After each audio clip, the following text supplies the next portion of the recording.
Court ডিভিশনে এটা খালাস হওয়ার পরে তার এগেনস্টে রাষ্ট্রপক্ষ লিভ টু আপিল ফাইল করে এবং লিভ আগে গ্রান্ট হয়েছিল, এটা আপনারা জানেন। এখন পূর্ণাঙ্গ আপিল শুনানি হচ্ছে। তো আজকে এটা অ্যাপেলেট ডিভিশনে 1 নম্বর কোর্টে কম্প্রাইজিং অনারেবল 6 জাজেস and headed and presided by honourable chief justice আজকে ছিল। সেখানে রাষ্ট্রপক্ষ থেকে ডেপুটি অ্যাটর্নি জেনারেল সাহেব সবিস্তারে যে সমস্ত ওনার প্রতিপাদ্য যা সাবমিশন সেটা রাখতেছিলেন এবং উনি এখানে বিশেষ করে স্বীকারোক্তি যেগুলো ছিল আসামিদের, ওই স্বীকারোক্তিগুলি উনি একটার পর একটা প্রেস করতেছিলেন।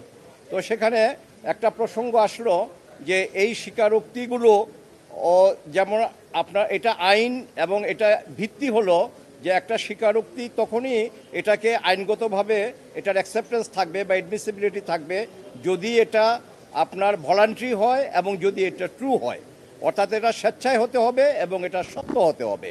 তো সেখানে উনি দেখানোর চেষ্টা করেছে।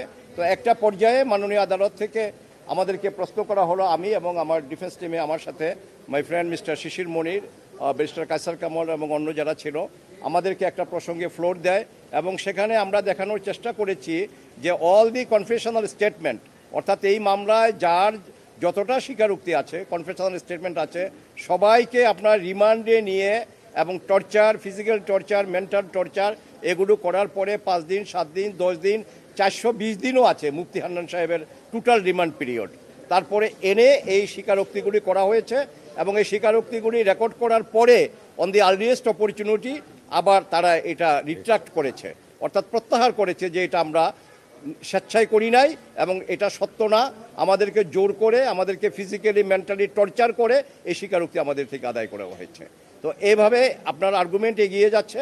পরে আবার কোর্ট থেকে এটা নির্ধারিত হলো কবে, 13 তারিখে, এই মাসের 13 তারিখে ফার্দার আর্গুমেন্টের জন্য। এবং এটা অনারেবল চিফ জাস্টিস সাহেব বললেন রাষ্ট্রপক্ষকে যে আপনারা ওই দিন বাকি যা আছে এই আর্গুমেন্ট আপনারা